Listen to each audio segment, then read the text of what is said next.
Okay, everybody. Um, Thank you very much for joining us today. My name is Paul Curry. I'm the director of the Urban Systems Unit at ICLEI Africa, and I have the distinct pleasure to welcome you into our session, which is the soft launch of the Potsdam Sustainability Campus, which is led by the Urban Sustainability Unit in the city of Cape Town. And through today's event, we're aiming to share with all of you and those who've registered who will catch our recording later, um, the really exciting ideas that this team has put together in that city of Cape Town are championing. And a few of the key words that I think would be good for you to keep in mind through the presentations today um, are how this team is aiming for a programmatic approach as opposed to a project-based approach to sustainable development, how they're creating space for learning, reflection, iteration, adaptation, and really creating space for different ideas to emerge, and for us to take these experimentations and share them with more people. What's really exciting is that it's a place-based experiment. It's really tangling with the people who are living in this area, with a whole set of assets that are in this parcel of land in Potsdam. So I think today is going to be a really rich set of inputs and insights. Please forgive us that it's not our normal brand of very interactive. We want to use this as a moment to really just share what's going on in the space. And it's the first of a set of engagements that are going to take place across the rest of the year, where we'll draw in specialists in different areas and invite broader partnership in terms of building these ideas. So as our colleagues in chat have started, please share who you are, where you're coming from. So nice to know we've got a colleague in Oslo. We're excited for our set of speakers who are both Cape Town based, but also some insights from the sister city to Cape Town in Nairobi, the sister metro in South Africa in eThekwini. So please do share in chat some of the ideas that emerge for you. And please note that we are recording this for the benefit of those not with us. So by joining, you're consenting to be part of that recording. So without further ado, we're delighted to have an official welcome and opening from the city of Cape Town, Alderman Eddie Andrews, who's the Executive Deputy Mayor and the Mayoral Committee Member for Spatial Planning and Environment to help set the scene. So welcome, Alderman, over to you. Thank you, Paul, and a good afternoon, a very warm welcome to this engagement to all the participants. I think in Cape Town, we've really got an amazing day. Spring, it seems, has finally arrived here in Cape Town, and that we are forever grateful, as we've just had a past couple of days heavy rainfall, heavy downpour in Cape Town that has caused much devastation, particularly in informal settlements. So this again highlights the importance of this particular discussion. I think if you look at Team Cape Town, we've just 2 years into our term of office.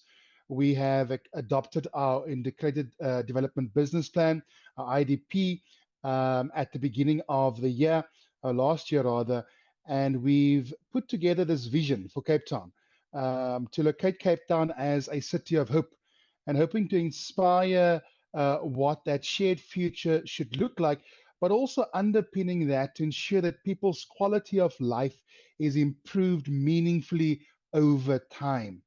It's a very ambitious task when you have about 4.8 million people that reside in your city, when you're always on a daily basis responding to urban pressures. But the importance of our document and our strategic objective for this term of office would be to recognize that it can't be business as usual. If we look at what our most vulnerable face in terms of the triple threat of poverty, inequality, and unemployment, we have to think differently.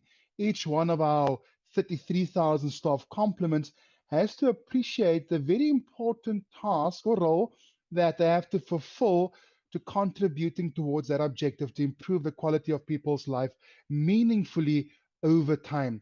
And sometimes you go up against organizational culture, and which is a good thing. If you ask me, and I see Alistair, I see Liesel, and I see Ashley, just three of our Team Cape Town members who I personally can vouch have really gone against organizational culture. looking at how to improve in a more efficient way the quality of people's lives. And it can't be business as usual.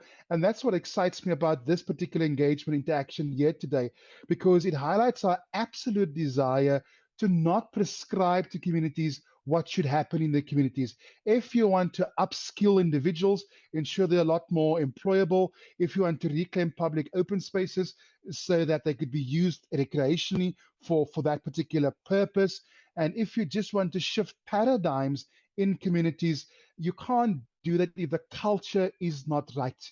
And I think most of us in the room would appreciate that culture would eat strategy for breakfast. And so all about what we're doing during this term of office is to get the culture right within the organization and for it filtered down to the person right at the end of this organogram, behind the counter person, or it could be the executive director or the political principal that's located in town, that you recognize the importance of having a healthy culture that seeks to address, improving the quality of people's lives over time.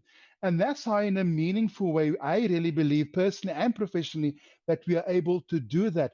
Because if we don't have these innovative engagements, trying to learn and engage with one another, then we won't, in a meaningful way, contribute towards that shared future.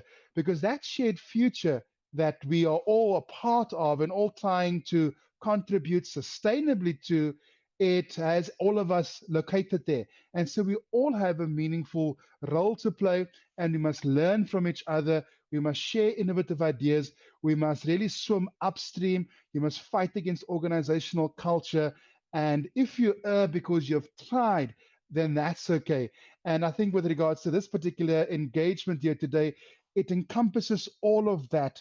If you look at the participatory processes that we've conducted to get to where we find ourselves today, starting way back with the World Design Capital and engagement at a very local level, we've now know exactly what the community themselves are asking for, what they will take ownership of, and we're literally now just dotting the I's over time, I suppose, and crossing the T's to ensure that we have this campus that can really look towards the sustainable future of this community. And I'm sure the colleagues will also speak about it a bit later. But again, just to contextualize this community, if you look as far back as in the year 2000, it was planned for about 3,000 families, or just over 14,000 people living there. And currently, we're just over 100,000 people that are living in this community. And it speaks about the need for services, the need for housing opportunities, but asking a very important question: what do we currently have in our hands that we can optimally utilize? Sometimes solutions don't necessarily need additional budgets, but just a paradigm shift to ensure that we are able to conversation around innovative, sustainable solutions that will get us on the front foot. And Paul, I want to conclude with this remark. There's a quote by Theodore Roosevelt that says the following: that people don't care how much you know until they know how much you care. Close quote. And I think that's important. Another important aspect of this conversation and this campus that we are engaging on today is that it's done in a caring manner by not just the receiving community, but also all Team Cape Town members who really understand and appreciate the very important role that we have to play as Team Cape Town to ensure that people's quality of life are meaningfully improved over time. And also, once we've done that, we can then also agree that we're now systematically chipping away at that triple threat: poverty, inequality, and unemployment, so that we can also argue that they're not complicit, but we're now part of a very important conversation. I think also just the last point that I want to raise is that what further excites me about this conversation, the Sustainability Campus for Potsdam, that the affected stakeholders, the community themselves, are now also part of the responsible stakeholder grouping. And that's when you have that sort of buy-in, you can literally move mountains in communities and also change organizational culture. And therein we include whatever policy reform we need to pursue as Team Cape Town. So thank you for having me. Thank you for all the speakers. Thank you for all the specialists, the world of academia that are present here. Thank you for everyone that's joining in from around the world and trying to understand in detail what we are trying to do here in Cape Town, not just to inspire and bring about change in that community, but also amplify and underscore the important role that a local sphere of government has to play to bring about change in a sustainable manner. Thank you so much, Paul. Thank you so much, Alderman. I think you've underscored the purpose of this campus initiative really well. And if I can take a few of your keywords, I think you've opened with this point of crisis. Cape Town has been facing crises since 2015: water, COVID lockdowns, energy, cost of living. This is the new norm. We are facing two of the biggest mega trends that are hitting us: climate crisis and urbanization. How are we going to think about and actually do something about the vast numbers of people who need services and support in the city? And I really like that you framed improving the quality of life over time as that central piece. And I think what's exciting about the campus is it's trying to take these really lofty buzzwords, so to speak: circular economy, net zero, inclusivity, and to say, well, what does it actually mean on the ground to the people who have to engage with this and have to live? And I think you've given us one extra buzzword, which is care. So what could it look like if we do this program with care? So here to help us weave some of these buzzwords and concepts together and share the overall plan for Potsdam is Liesl Kruger, Liesl Kruger-Fountain. If I can ask you to join us. She's the head of the Urban Sustainability Unit in the Urban Planning and Design Department in the city of Cape Town. And Liesl's going to sort of lay the basis of what the overall vision is and why we're so excited by it. Just to note, for anyone who's joined us, please do throw your name and location into the chat and share any questions or ideas as they emerge. Over to you, Liesl. Hello, everybody. Thank you so much. I just want to check, can you see my presentation? Yep, please proceed. Okay, there we go. Well, welcome at the Sandpit. We will one day get to the campus, but it all started at that place where we were all playing together and we're having fun and all that kind of stuff. So this is what it's all about, not the answer, the process. Just to orientate those of you that don't know where we are, I'm going to just quickly pull you in. In terms of South Africa, we're this little dot that's out there at the bottom. In there, you've got the Blauberg district. So we're in this Blauberg district, the northern bit of it. And in there, we've got the site, just helping here, N7, National Highway. We've got the R27, we've got Blauberg Road. It's at the bottom of Blauberg Road where Coburg Road and Potsdam Road comes together. So just to kind of orientate you with that. But what was the site and what is it all about? The site is part of a historically outspan. So we didn't want to throw history out as well, but people used to travel down from the rest of the country or for the Western Cape, bringing produce with them to this place. They stop here, they have a break, they exchange information, they share what's happening, either go quick to the harbor or stay back, there's a pest or something there. So there was always this exchange of information that happened at this place below the hill and close to the river. So we want to build on that concept and that theme there in terms of that outspan idea.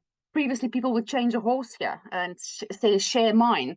How do we change our mindsets in terms of going forward on this journey? Because we are on a journey. We're on the journey towards urban sustainability, and the Sustainable Development Goals are telling us that.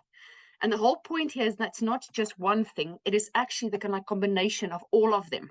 It's not just SDG 11 in terms of having sustainable communities. And that's where the trick comes into it.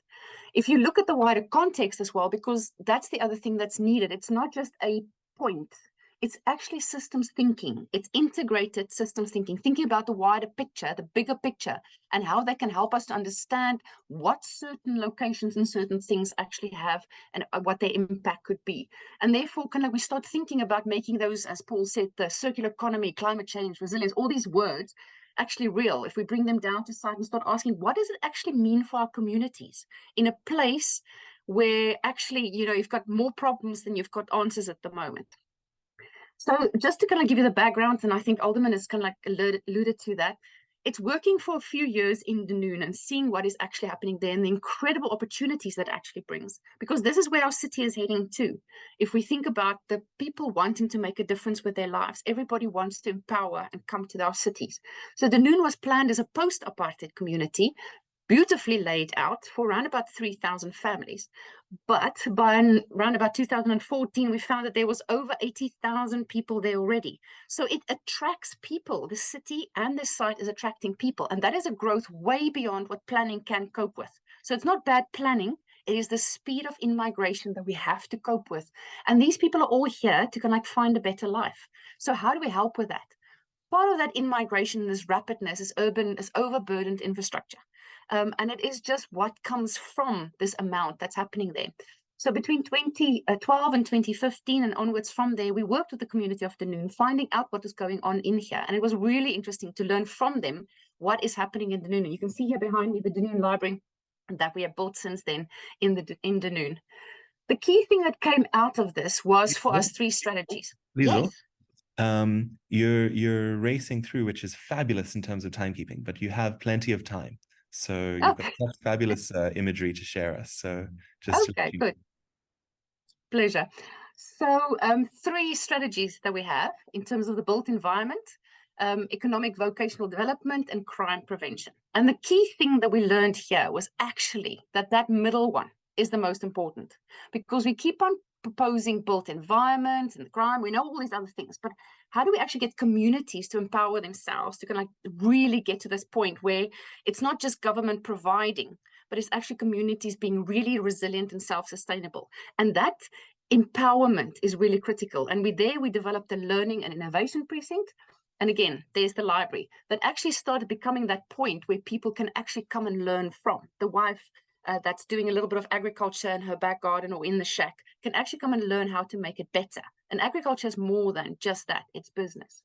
So learning from that, if you look at the top one here, there's the Dunoon Library. In the context of Dunoon, this space, that innovation, that thinking, that learning space has actually given us kind of like the idea, the thinking of what could a place like Potsdam, this site that is sitting there underutilized, but still strategic and have loads of issues with it, how that can actually help us in terms of moving forward. And you can see just here the urbanness and actually the naturalness, the over population in terms of there. So you can see here on the site, there's the Potsdam site. Next to it is the Killarney Racecourse, the Killarney Gardens industrial area, the Dunoon area, and even agriculture towards the further ends of that. So to orientate you, there's Potsdam, Dunoon N7, there's Dunoon Industrial Corridor. So there's jobs. People come here because there's opportunity for jobs. And then how do we get them into those jobs? How do we get the industry there to embrace this growing community? Because it's people that is of a working age group. How do we kind of like build on the environment in terms of the Deep River, the nature reserve, everything that's there? Because we've got a sewage farm just next to the site. We've got a refinery just next to the site, industry, and an international race course. And at the bottom of is Marine Circle that people come to kind of like see our mountains. So it's in a place where it's got so many of these problems. And then it's zoned agriculture. But usually we write our agriculture out of the storyline. How do we keep it in our storyline? Because it's about not just the food production or people understanding what healthy food and the whole process is, but it's also about understanding how we can like create that social cohesion between people. You don't always make money from it, but people get to know each other. And that's what the care that the Alderman was referring to comes in. So this site is related to everything, I mean, I don't think there's a lot of other sites that's got these things around it. So immediately it brings to fore, what can we do with this site? How should we really utilize it in the right way? Because, for instance, the refinery did explode during COVID. And that means that this blast zone that's over our site is not meant for human settlement. People should not settle here. So how do we use our assets in an absolute fantastic way of actually empower our communities, come alongside this massive in-migration and housing issues that we have? Because that's what sustainable cities are about. The key principles that we found in 2009, there was a pre-feasibility study done that already started identifying community gardens, trading, compost making, treating the affluent. And then kind of like from that, you can see that the Deep River got an improved status in terms of it's now part of the Table Bay Nature Reserve. And there's also, as the Alderman was referring to, the site was part of the World Design Capital, kind of like unlocking. And you can see the transition there between industry and nature reserve. So that gave us some clues about what the site really wants. And then COVID turned up. And suddenly Dunoon was one of the key spots in terms of the hotspots of COVID.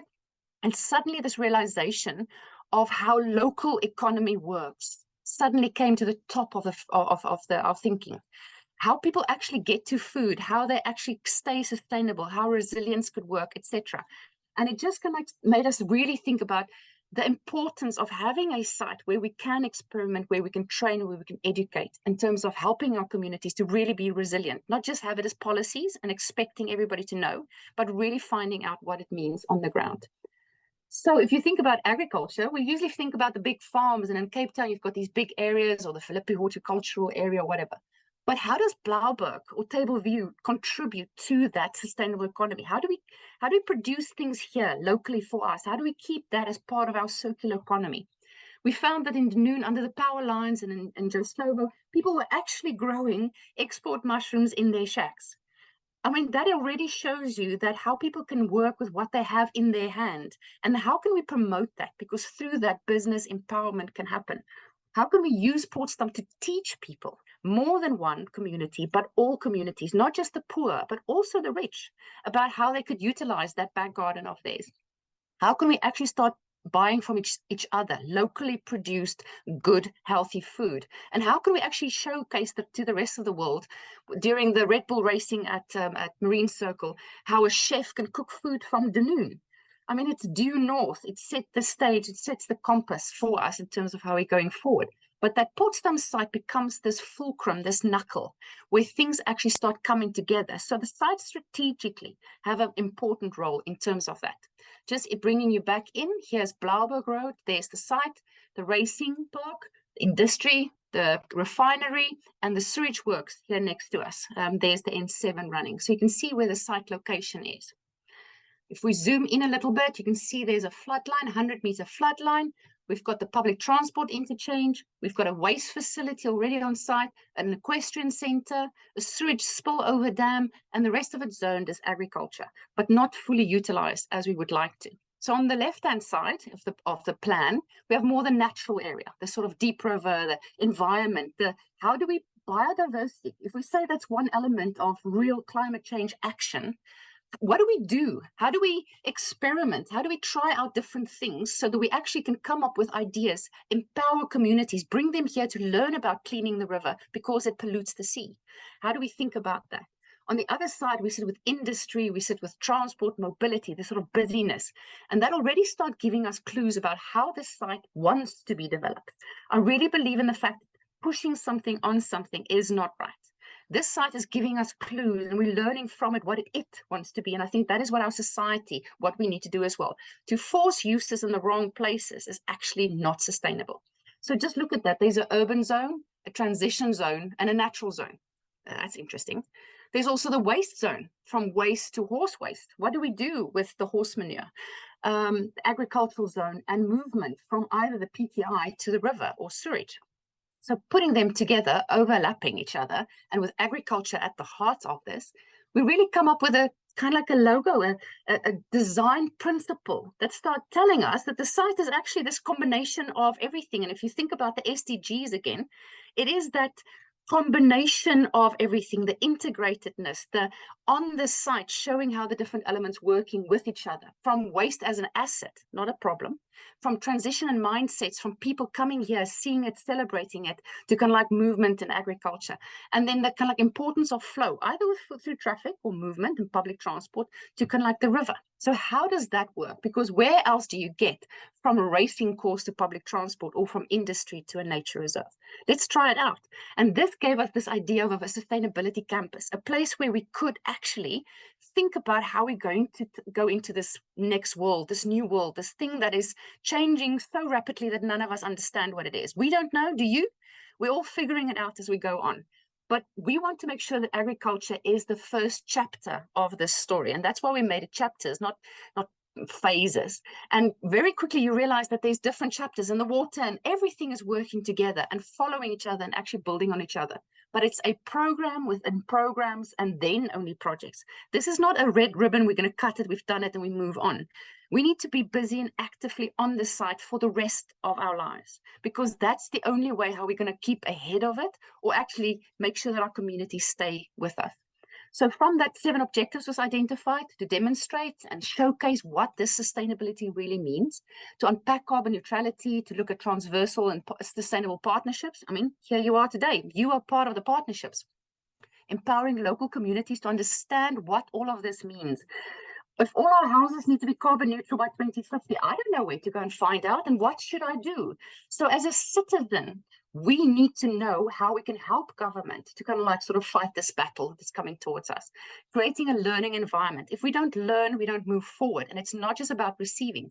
And that will impact policy development, and that will attract that foreign funding that is out there to come and help the third world, to come and help us as a developing country, as kind of where we're moving, because I think we're the second world anyway.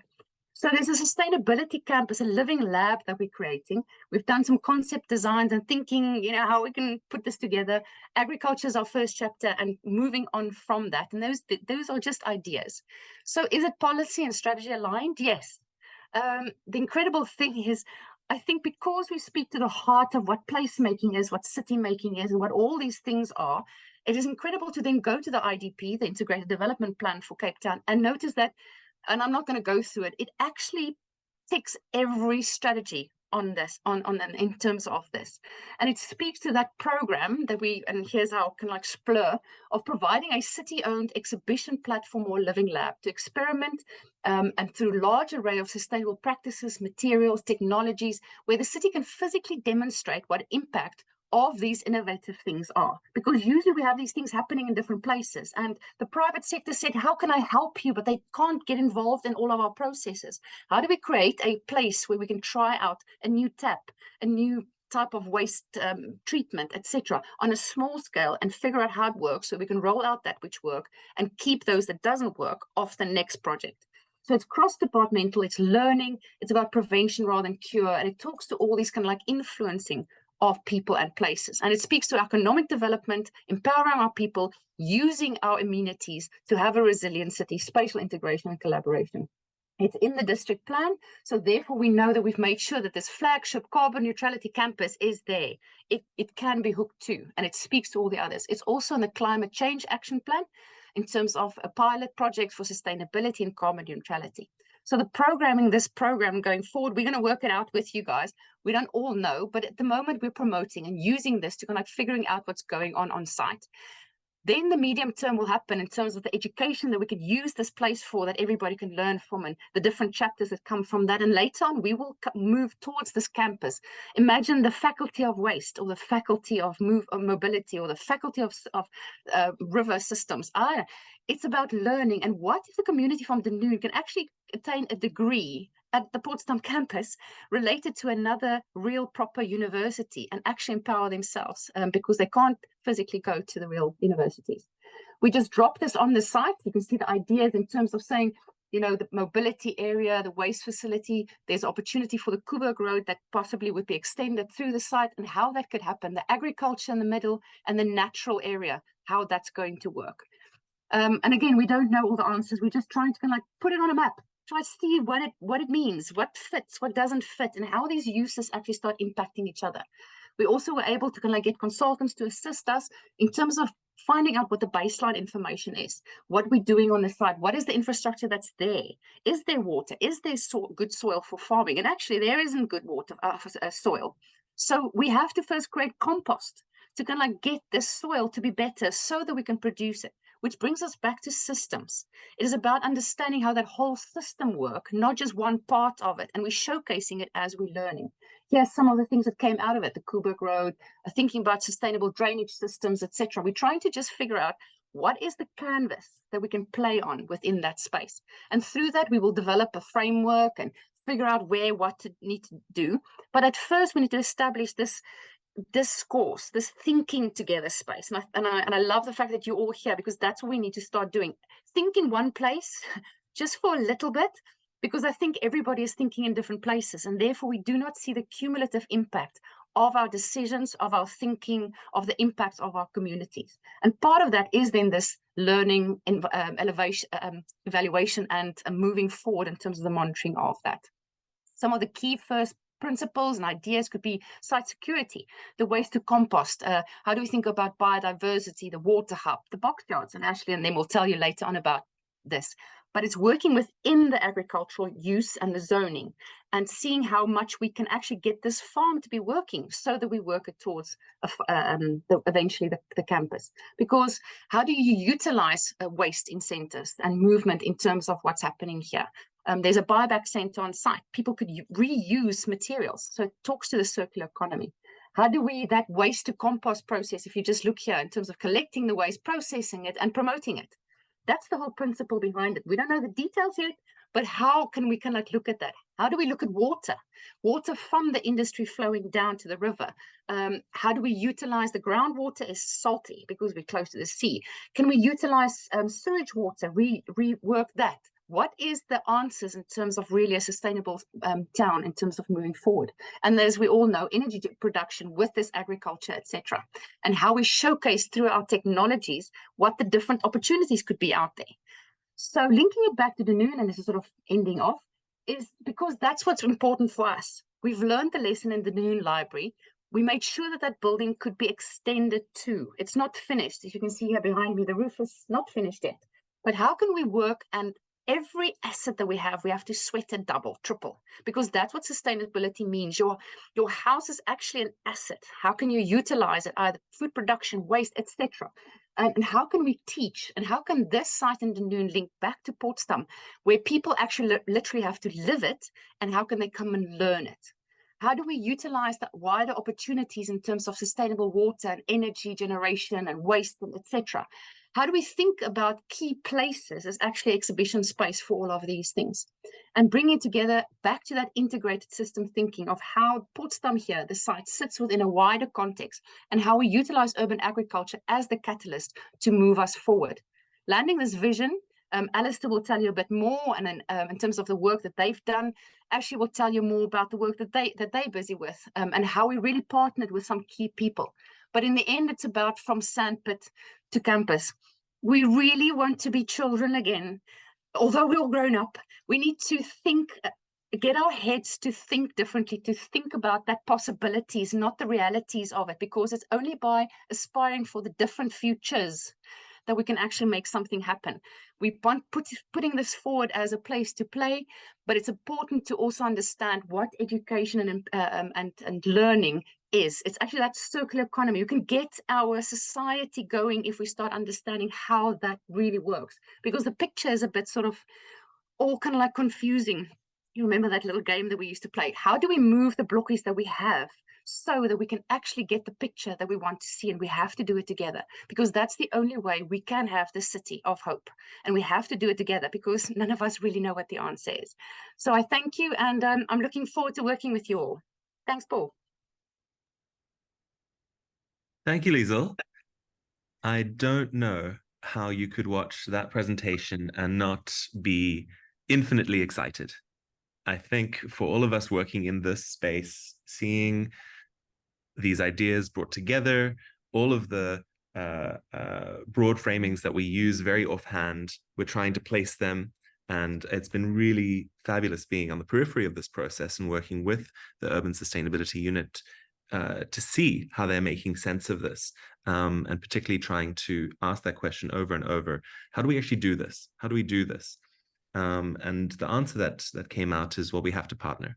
And so this is, we should have called this the soft launch of the Potsdam Sustainability Sandpit, because this is an invitation in to all of you in this call, and for many partners who weren't able to join now, to add your ideas within that framing. How do we do this? So as said, this is going to be part of a series of engagements, which will also, of course, go to the place, walk the place, feel the soil on our feet, and try to do some sense making together, and try to do sense making with the very people who are living in this space, who will use this space. So we've framed today with some direct presentations and then an opportunity for discussion from other colleagues in cities and from universities. So I'd like to invite our colleague from Nairobi City County to offer some reflections about what struck you in this presentation, what its implications could mean for Nairobi. And just to say before, by way of introduction, Nairobi and Cape Town are sister cities, so we think this is really exciting. They've also been connected through a series of engagements around circular economy and are trying to also make sense of some of these ideas in their own jurisdictions. So I'd like to welcome Grace Ojiado, who's the Assistant Director for Climate Change and Air Quality in Nairobi City County Government. Welcome, and we'd love to hear what you make of this. You're on mute. Oh, sorry for that. Thank you very much for the opportunity to be in this forum and to share these ideas. Having it in mind that learning is what we do all our lives, from the time we are born to the time we exit. You know, in the middle, in between, it's all about learning, learning, and learning. And given the nature of our cities, where we have challenges of space issues to implement projects, the main highlight for me here is that the Learning Campus creates a safe space where we can bring ideas into perspectives and see if they work to be able to implement them in other parts of the city. Another major aspect that comes out is the coherence between all cadres of people in the society. I saw a mixture between the rich, or, the wealthy and the, not so wealthy, people in the society, people from all ages, the gender, integration. This is really good for learning purposes because there are other spaces where the different cadres of society may not be able to really give their ideas, and even if they contribute, they may not be taken seriously, and implementation may not happen for things that could have actually been successful or could have actually worked. Then learning on issues of food security, given that food is a basic need, and if we look at the aspects of urban agriculture, basically addresses issues of food security and afforestation in the urban areas. Yes, that was a very key highlight. Another thing is getting indigenous knowledge on the site development. And something I had really, Ms. Liesel, I hope I pronounced the name correctly, say is not forcing the users into places, okay? But letting the users be the creators of the spaces. And we will see now more sustainable use of these spaces and more responsive. The users will actually own them and develop them even better. Getting indigenous knowledge is really very important when, as far as such learnings are concerned. And integration of the various aspects of development, like I saw the wastewater and energy, innovative building initiatives, all those brought together. I like calling them climate actions, okay? That by the end of the day, address the major issues we have that are drivers of climate change in cities. So yeah, this is a really good idea. And the biggest highlight is that it provides that safe space. And we could take it up in Nairobi. I just don't know if it's a really good idea to take up for cities, even if it's just in some small spaces. And congratulations for this. Thank you. Thank you so much, Grace, for sharing some of your reflections. I think similarly, Nairobi has been trying to interpret circular economy, and there's a new waste management act which Nairobi is piloting, which I think has revealed some really interesting opportunities. So certainly this type of place-based experiment is something that I think would be very cool to see show up in Nairobi and several other cities. So we've heard the overall vision and some of the broad framings. Before we go into a bit more of the pragmatic of what types of activities are going to begin, and we have 2 more presentations on that, I think it'd be great to hear from all of you who've joined us very briefly through the use of one of my favorite online tools, which is a Zoom shower. So answering the question in chat, please take 2-3 minutes to write into chat, but don't send yet. What elements of this vision excite you the most and why? And so throw your answer to that question into the Zoom chat, but don't send. Take 3 minutes, and when I say go, we'll see a whole cascade and a whole shower of ideas come. So what elements of this vision excite you the most and why?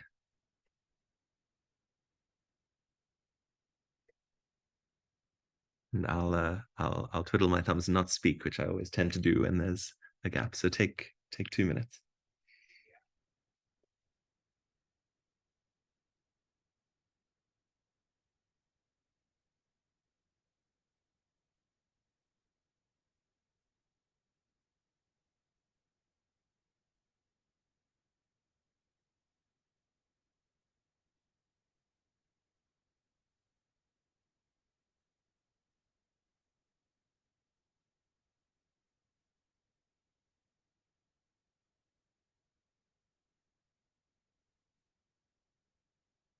Alistair jumped the gun. Yeah, I also do that occasionally. Cool, community-centered. So hold on for another 40 seconds. Why does it excite you as well?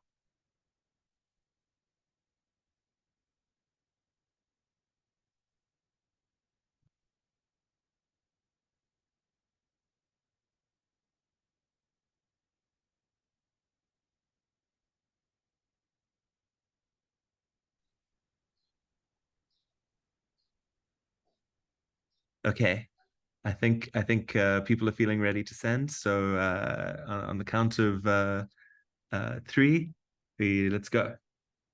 1, 2. Okay, we're going.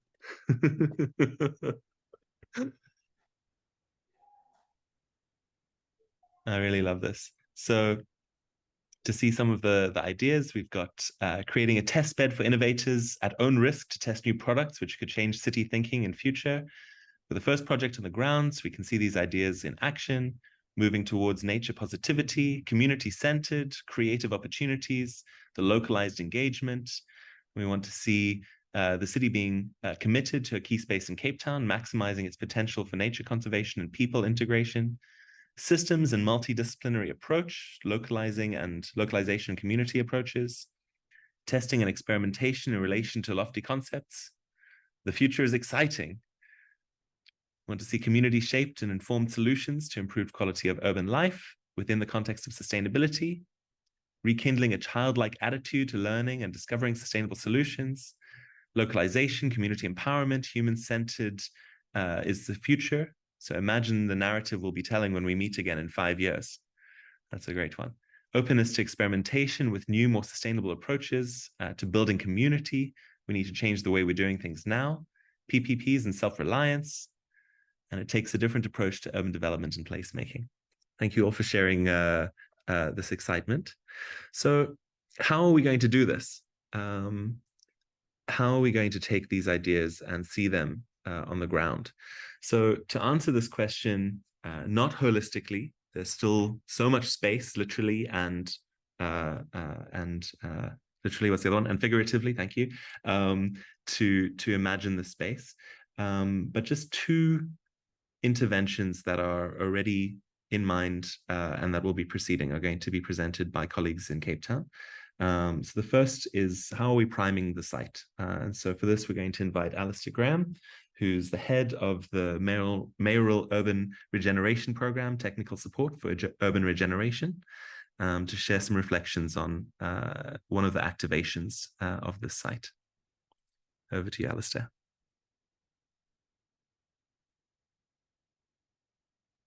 Thanks very much. So I've got a presentation. So I'm going to load it up quickly. Hopefully I get this right.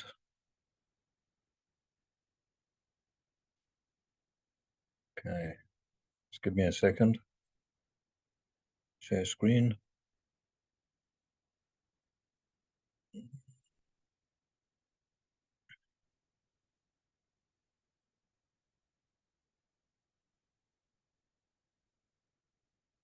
Okay, so I'm assuming that everybody can see that? Yes, definitely. Please proceed. Fantastic. So I'm Alistair Graham from Urban Regeneration, Mayoral Urban Regeneration Program, and the SPE, so Spatial Planning and Environment. And I'm going to do a quick presentation. So municipalities have a mandate to provide adequate services to all their citizens. And then within that context, many large informal settlements, and we've heard already the kind of size of Dunoon, and there's another settlement on the other end to the south of the Potsdam site, which is also quite large. And these settlements are often located within key catchment areas of the city, in land which is marginal. So people have occupied land which is marginal. It's often below the flood line, and it drains into the city's river systems and water bodies. And then the Potsdam site, which Liesel has described its context, it's very strategically located between these different areas of Dunoon and Joeslova. And there was some discussion around how many people and how many households.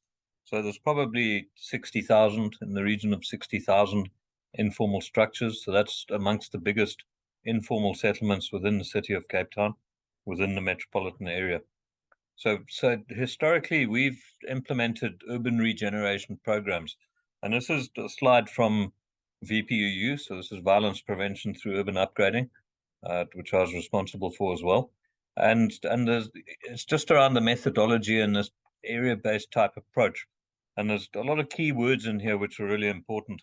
And I think going down the left, the participation of the community in every aspect of development and urban management is crucial. On the right, the issue of trust and accountability and the developmental approach and mentorship, you know, and doing baseline surveys and understanding the area with the community. So we actually empower the community to do those types of baseline analysis in the area, and we negotiate with them. So it's not about government preparing a plan and bringing it to the community. It's about the development of these local strategies and actually negotiating them, and negotiating what the plan of action might be, or what we call a community action plan. You know, and how do you implement, and how does the community also participate in the implementation, the ongoing monitoring against indicators, and then sustainability. So how do we introduce sustainability through the community's involvement in operations and maintenance? And we haven't mentioned any type of project yet. And then a kind of fundamental shift which we've tried to introduce is, historically, government plan, implement, and manage. And they kind of dominate that space historically within communities. And as a result, there's a very poor trust relationship.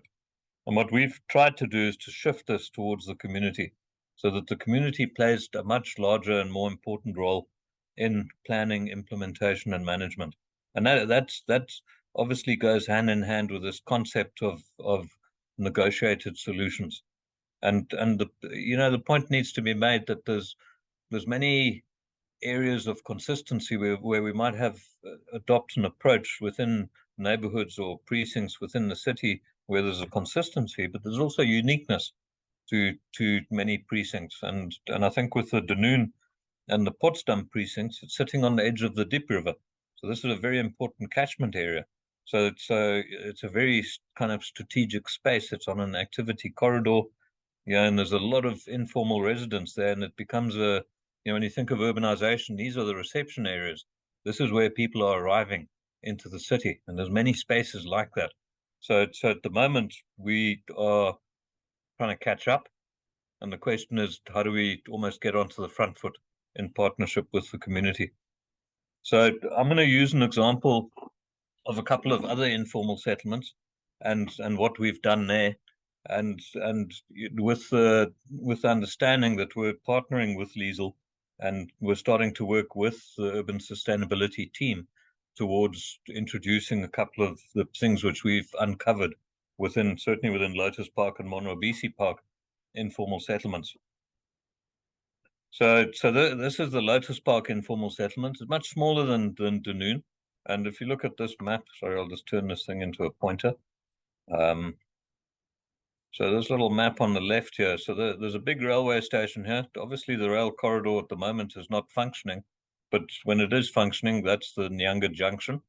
And there's a road coming past the informal settlement here, which has been reblocked. So reblocking is one of the city's approaches with respect to in-situ upgrading, where they install bulk services and they organize into a kind of grid pattern. Unfortunately, it does impact on the social structure and the organic way in which the settlement has evolved over time. So this is a settlement with about 1,700 households.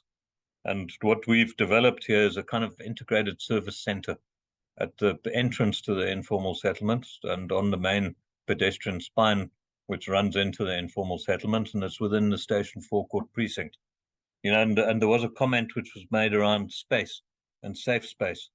And if you've got a relationship with the community, then you can start negotiating around how space is used and how space is loosened up and can be contributed towards a community benefit or something which benefits the community. So this space here, which you're seeing here, where this integrated service center was implemented, is a space which was occupied with people's homes previously.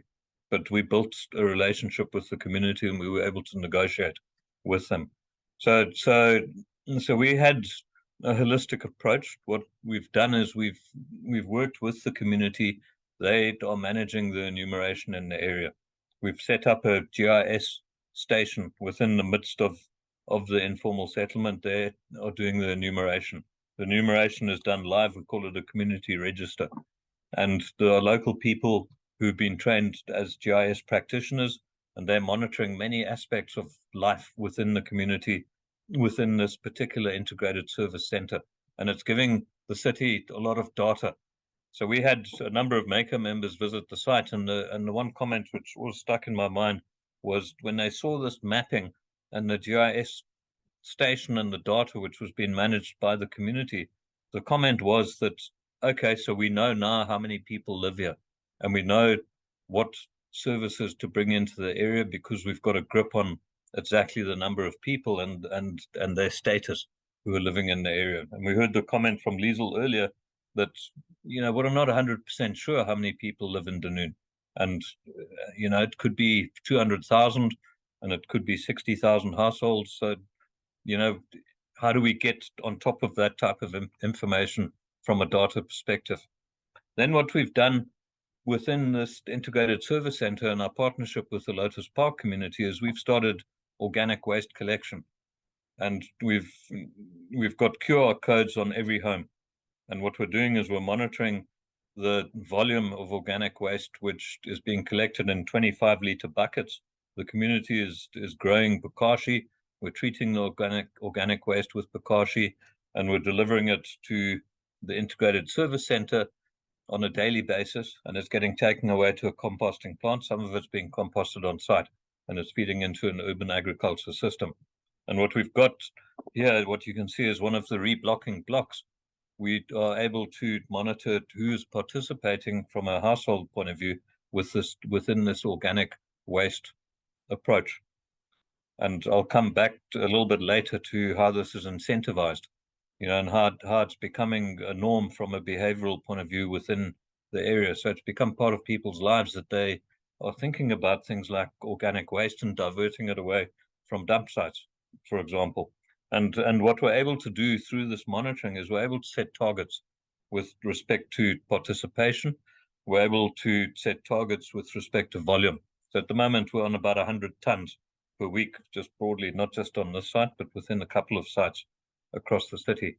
And then this is monitored by the community using a cell phone app and using the QR codes. And it's getting entered into the GIS platform, which is managed on site. So you've got organic waste generation, you've got drop-offs, you've got there's transport to the processing center, there's organic waste treatment, compost, and then again, organic waste generation. So it's a kind of circular thing. And then just a further slide here. So what we're also doing with the community is we're monitoring dumping. So from a catchment point of view, there's a couple of things which would impact on the water quality within the catchment. And one is obviously organic waste, and then the other one is litter. So the litter is often dumped on our water courses, and in this particular area, it's the Big Lotus River. So it's a catchment area within the city. Similar, okay, it's not as big as the Deep River next to Dunoon, but it's similar. And as you can see along the edge here, so that's the water course which runs along there. A lot of the dumping hotspots are along the edge.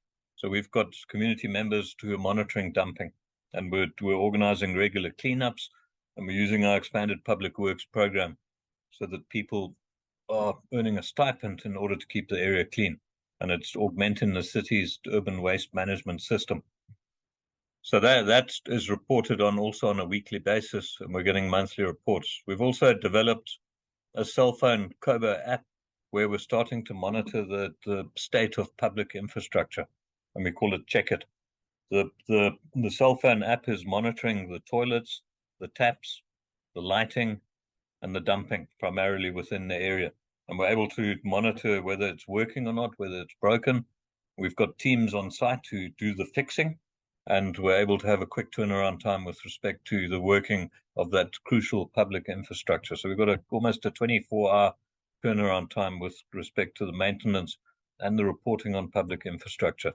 And then within these safe spaces, there's also recreational space for the youth and the community to utilize. And there's also a community hall, there's a neighborhood watch space, the city and CBO and CSO. So the community-based organizations have office space within this space. So this integrated service center almost becomes a plug-in. So there's many different activities which are happening, and active citizenry is promoted, and these negotiated solutions, we are implementing them. There was mention, I think, in the comments which were made around innovation. So often, within local government, it might be difficult to innovate. And I think within urban regeneration and within urban sustainability, we are pushing the boundaries and we're testing stuff, and I think the next item here is that we've introduced Wi-Fi hotspots at the ECDs, so at the early childhood development centers across the informal settlements. We're installing Wi-Fi hotspots, and we're linking it into a broader system. And currently we've got 54,000 independent users, each receiving 5 gigs per month of data. And what we'd done, and it's in a further slide, we'd set that up during COVID, and I'll go into that a little bit more. But essentially, the data within this area and many other areas is it's the same as currency. So we're starting to think now about using the data to reward active citizenry. So as people get involved in dealing with organic waste and entering into the system of waste management, we're respecting them with data, and they're getting data so they can participate in the economy, they can participate in education, they can participate from a social interaction perspective. So it's a very important aspect of what we uncovered during COVID. And then what we're also doing from the composting point of view, we're doing a certain amount of urban agriculture within the informal settlement. And this produce is then used to feed the ECDs in the area. So on the one hand, the ECDs, and on the other hand, within the center, we've got the provincial health departments. They're doing a lot of testing, and we've got a pharmaceutical, we've got essentially a pharmacy, and we're delivering medicine to people within the area who are unable to get to the clinic. or the hospital to collect their medicine. So those medicine deliveries are happening. And we're able to monitor how we get that medicine to the people with the provincial health. And then what we've also introduced is a postal system. So there's linked with the enumeration and the database is a postal system. So a lot of people aren't necessarily on computers as older people, and they're receiving post which is delivered to their home via this particular neighborhood center.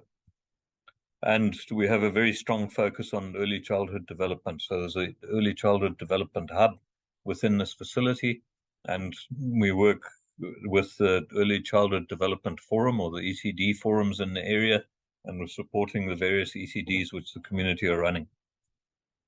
And then just a quick slide. So these are elements of a circular economy. So we got money from the German Development Bank whilst COVID was happening. So it was quite a large sum of money. And we implemented this type of approach within quite a lot of settlements within Cape Town. So it wasn't limited to Lotus Park and Monobisi Park. And the community is central to this approach.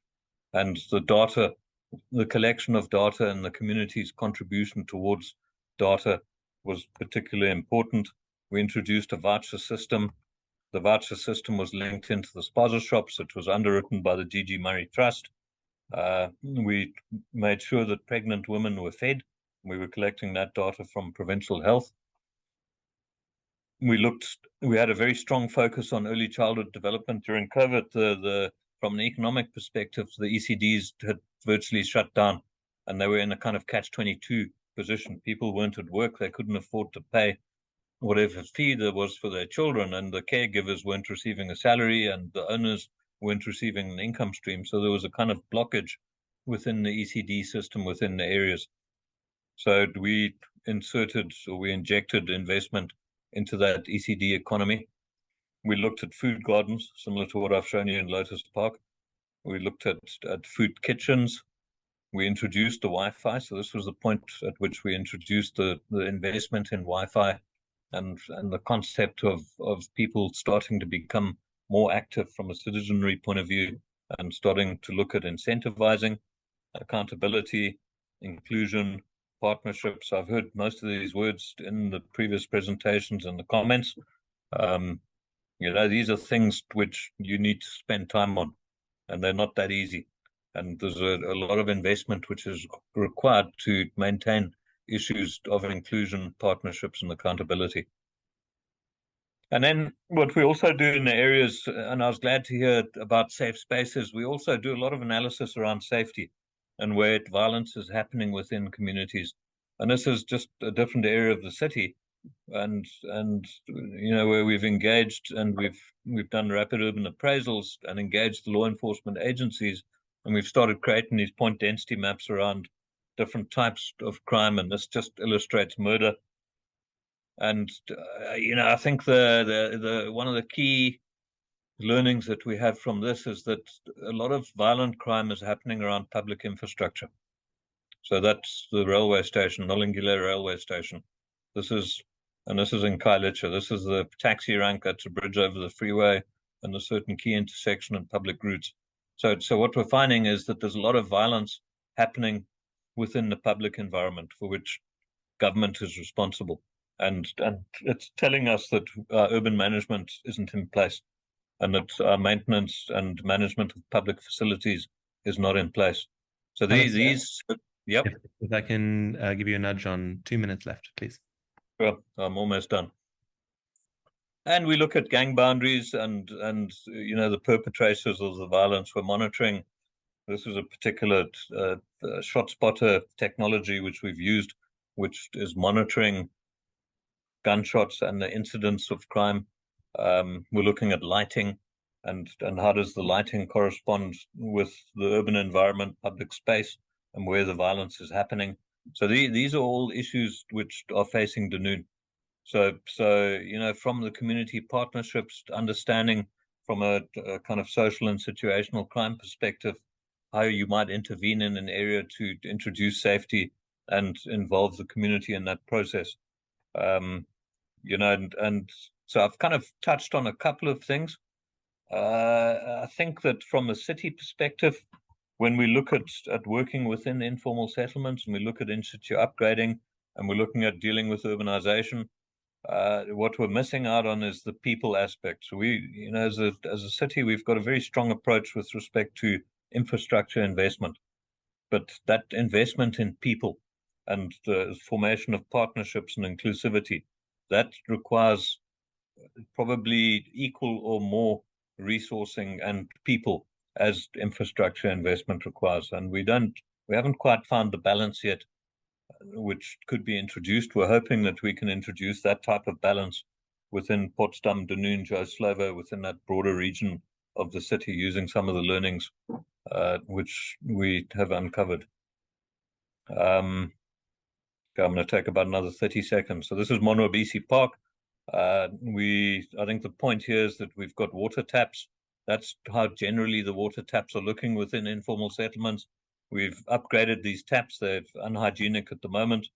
So we've called them Mtonjenis. Katie Ewing was her brainchild. She's lecturing at the Urban Design School at UCT at the moment. So we're creating a dignified space. So some of the initial clues around safe spaces are now being introduced around taps. Taps are supplied within informal settlements, 1 tap per 25 households. We're activating these spaces with ECD activities. So it becomes a productive public space, which is safe and hygienic within an informal settlement, and it's linked to the integrated service center. And that's the end of my presentation. Thank you. Brilliant. Thanks so much, Alistair. I think that's incredibly rich to hear about how these programs have taken place across different parts of Cape Town already. And I think your underlying or your initial framing of trust building, accountability, community participation as the basis for any of this to be successful, I think is really important for us to consider.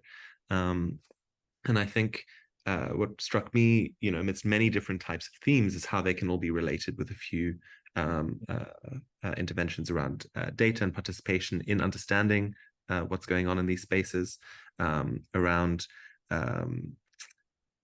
public infrastructure and how people participate in reporting it, in building it, and then a whole set of social engagements that are emerging. So thanks very much for those insights. I'd like to invite our next speaker to present about another element in the Potsdam community, in the Potsdam campus. This is Ashley Hemraj, who's the Senior Professional Officer Architect in Urban Sustainability Unit in the Urban Planning and Design Department of City of Cape Town, to share insights about another element of activating the campus. Ashley. Good afternoon, ladies and gentlemen. Paul, you can see my presentation. Can see your presentation. Don't know if you want to turn on your camera as well. Apologies,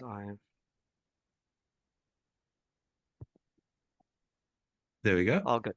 Yeah, thank you. So yeah, I think my primary role today is to take you a little closer and bring you closer to the site. Maybe just hover a little bit, but not really touch the site today. One of our, like you've heard from the Liesel and Alistair. You can share your presentation again. Oh.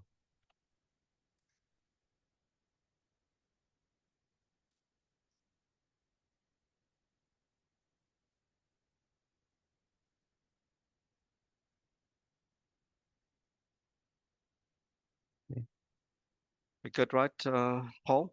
Are you able to do a slideshow? Yes.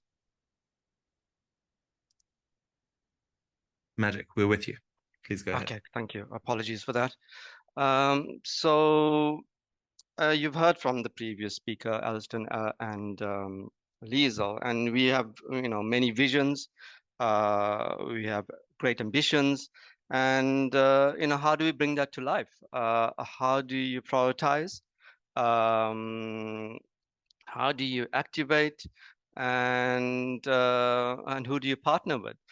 So our early thinking right now is that really, how do you mobilize the site? Or what do you mobilize with first? What are those elements that will ignite? How do you be resilient in your thinking of what to mobilize first? And those are the challenges we're having right now. And I think that's the main purpose for today. And from my perspective is to sort of paint this picture, create the canvas, and hopefully, you can join us in the sandpit and along the journey.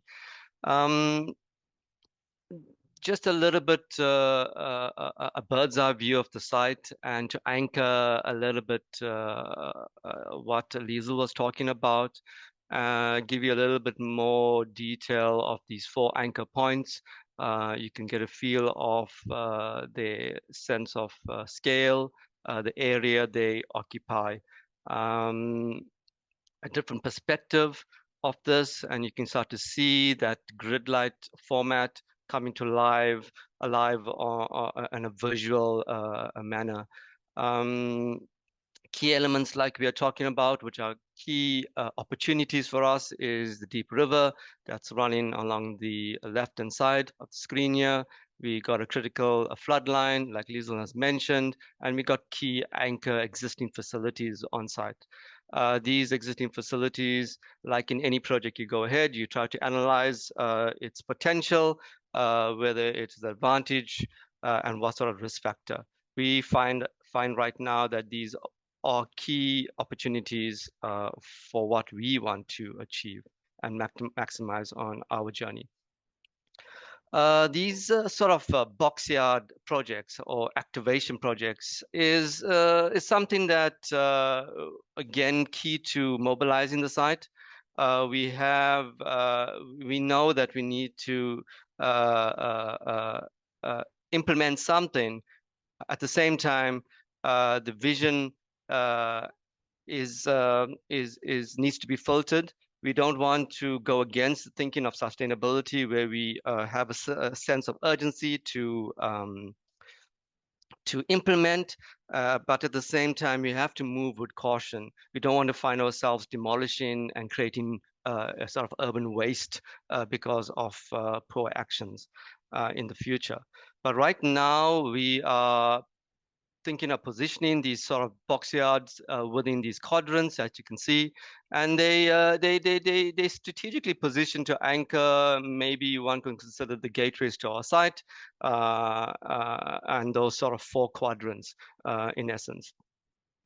If we had to zoom in a little bit into the thinking of these boxyards and what sort of functions that might happen, and user functions, that is, we these early thinkings right now, if you look at the boxyard 1, we are already thinking that we need some sort of administrative hub for city officials and visitors to the site.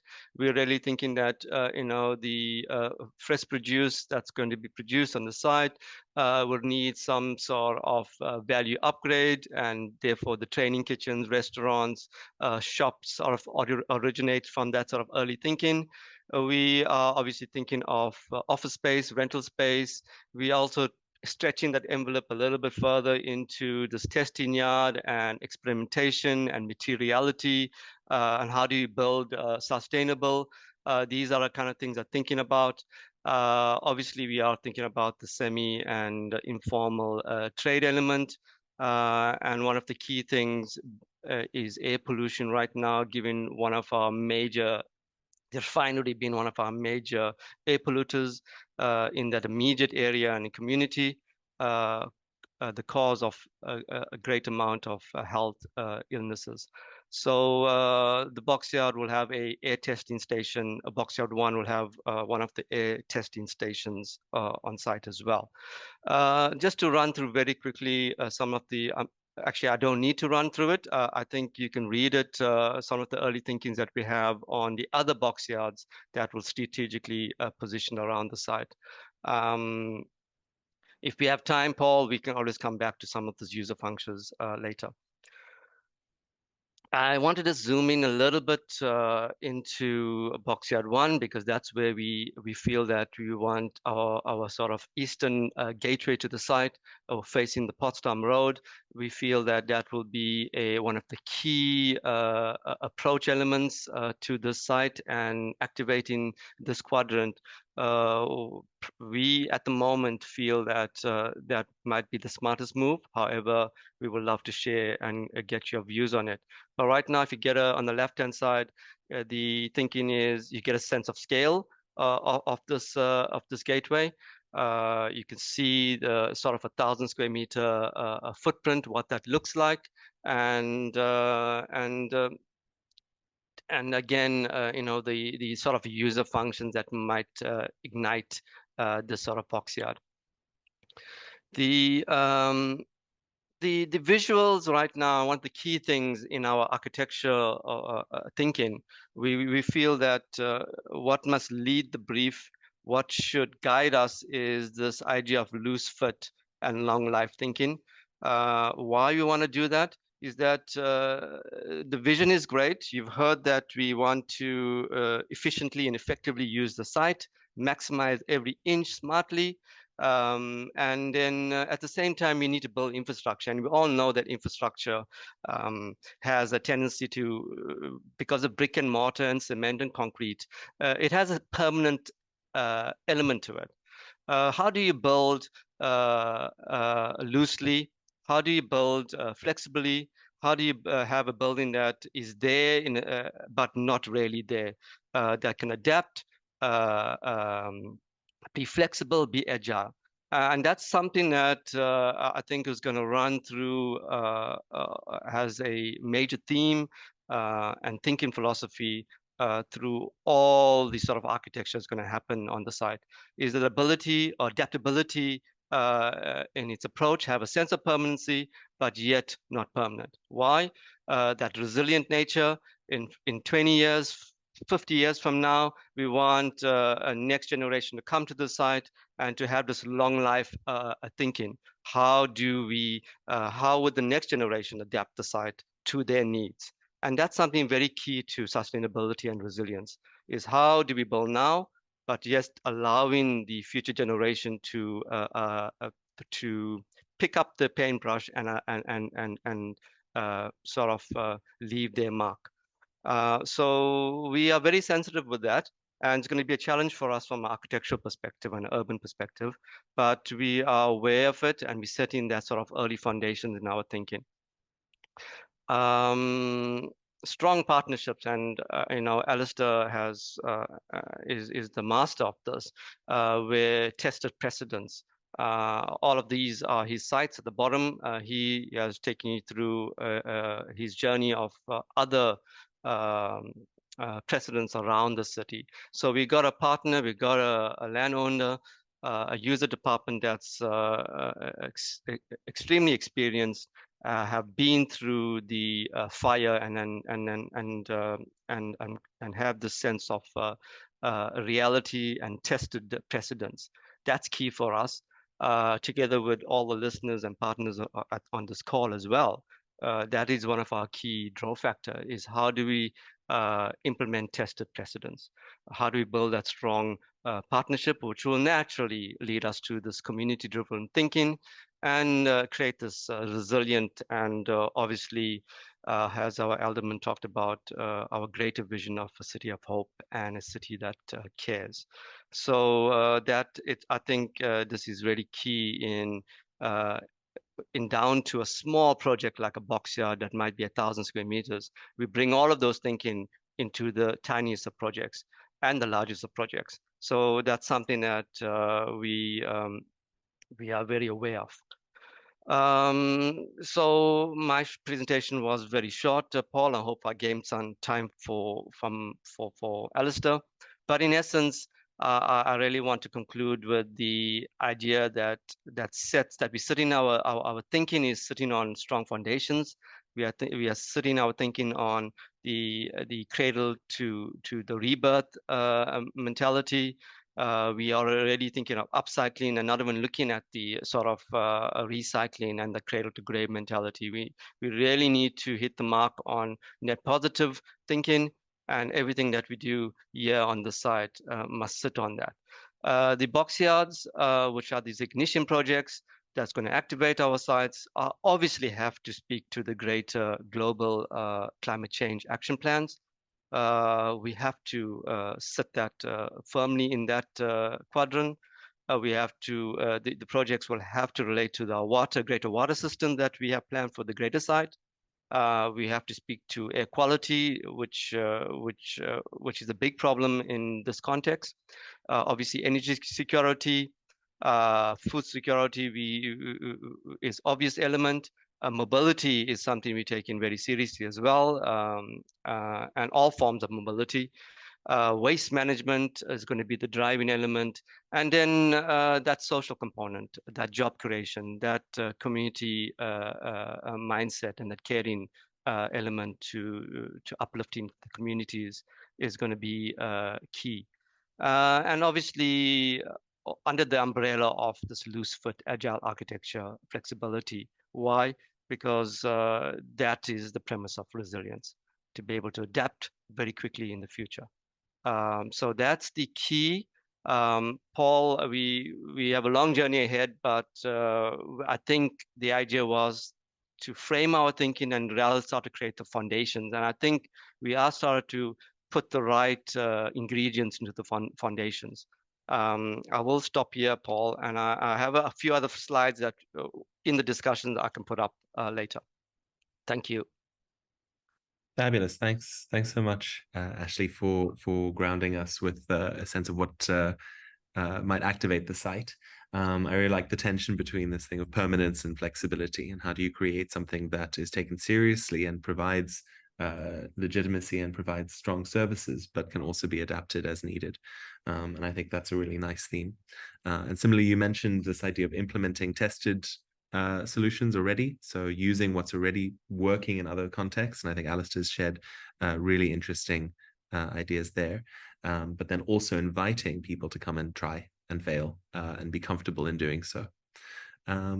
So we're getting a bit clearer of a sense of what possibilities could be on the site. I'd like to invite a colleague from another peer city also engaging with questions of climate and circular economy to share some reflections on these two presentations thus far. This is our colleague from eThekwini, Pakamile Mbonami, who's a program manager in the municipality. If you can join us and share what's emerging to you from these presentations.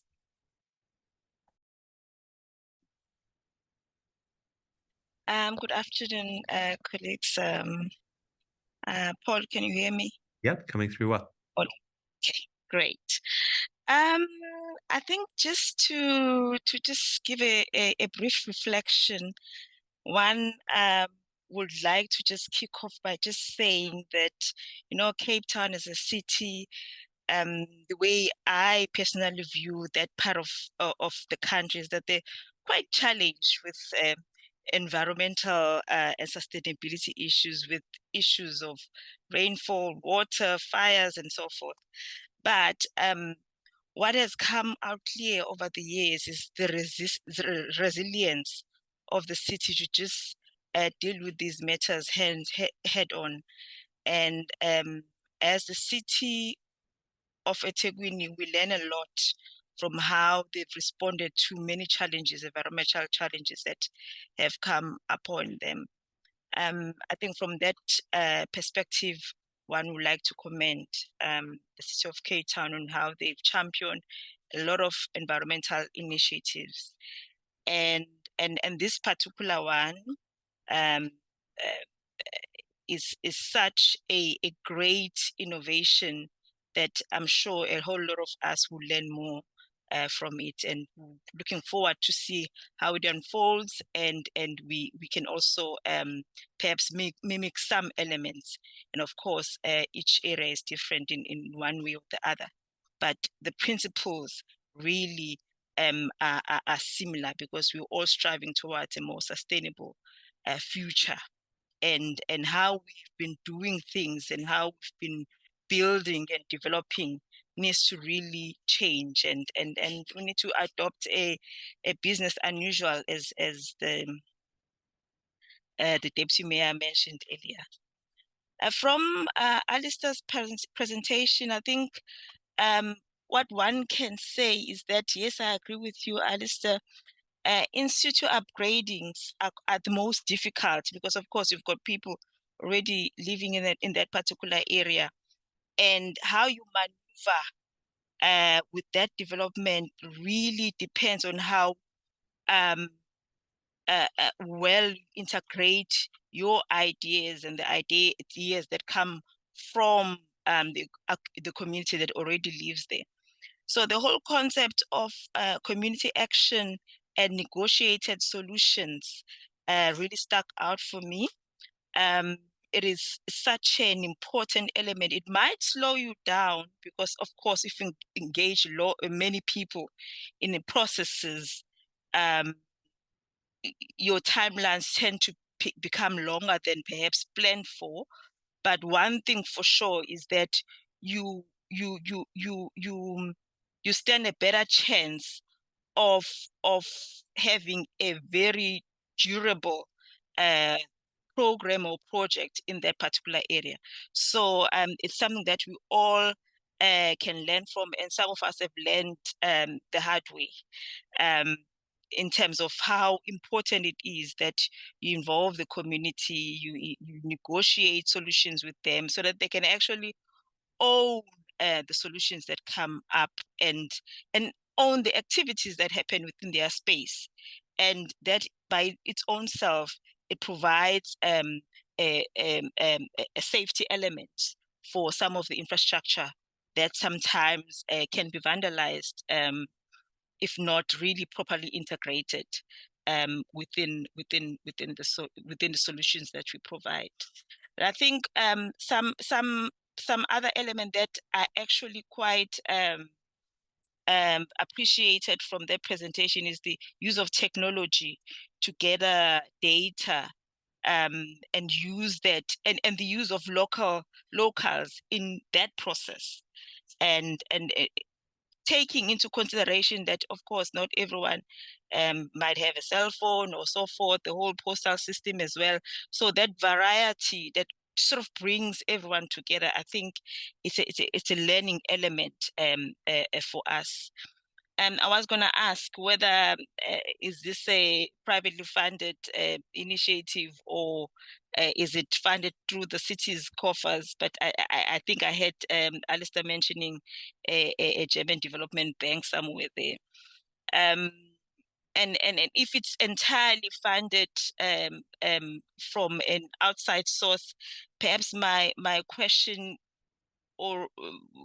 would be around how perhaps do we look at integrating whatever systems that we might have developed using funding that might or might not run out within our own systems, as because that's what that's the element that we especially here in eThekwini usually find difficulty in.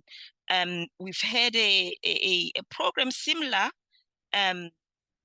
before, which was funded by the Germans as well, I think, an area-based system that we had piloted in various areas of eThekwini. One of the elements, while it achieved so much, was perhaps the sustainability of some of the programs that had started with so much funding when that ran out. So I think for me, it would be good to share between cities how we navigate through such.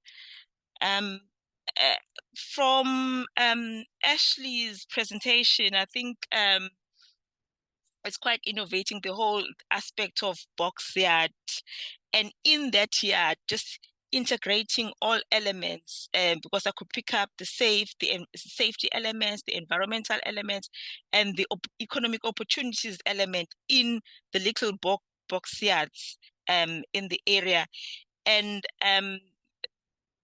for me, that was possibly the highlight of how you navigate through that particular identified development, and that flexibility in architecture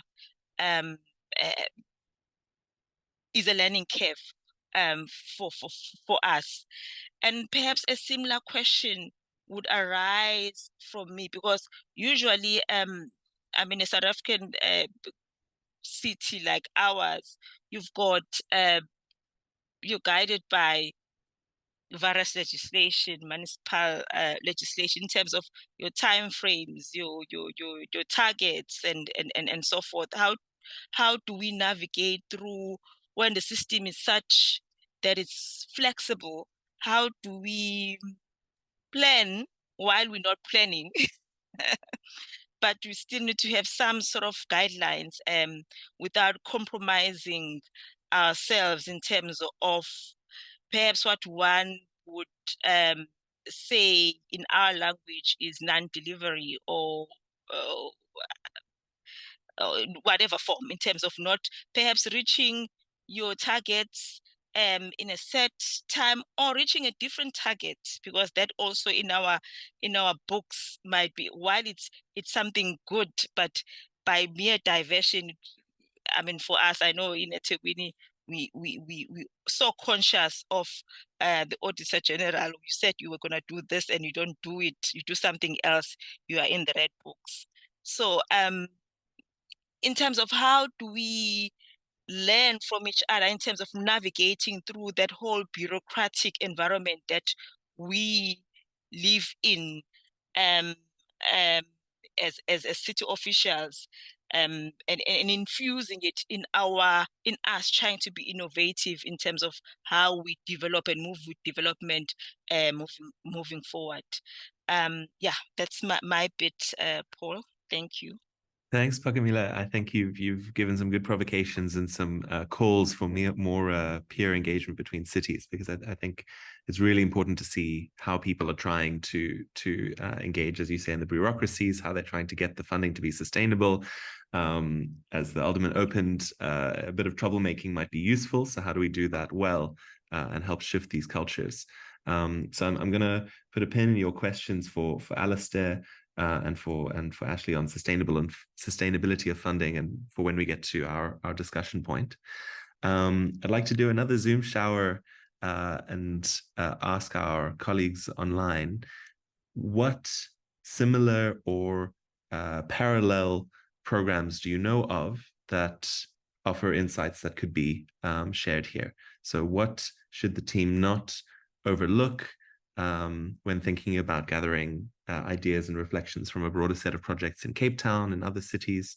So let's take a minute and a half to throw in, just if something comes top of mind, what's another initiative that offers really interesting insights and lessons, both through failure or success for Potsdam?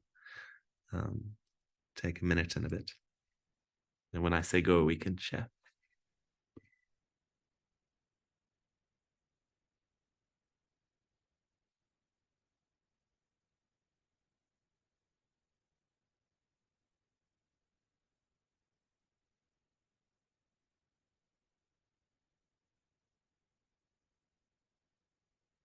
Take 30 more seconds on related or interesting initiatives that we can learn from. And if you had the link, that would be bonus points.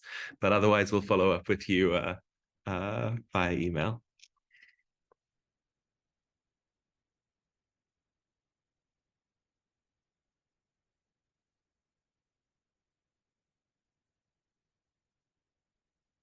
Well, I see we're getting some questions in, which is really great, because we're going to have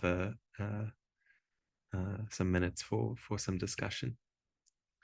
Okay, so now that you've written in, when I say go, we can have a Zoom shower. On your marks, get set, go.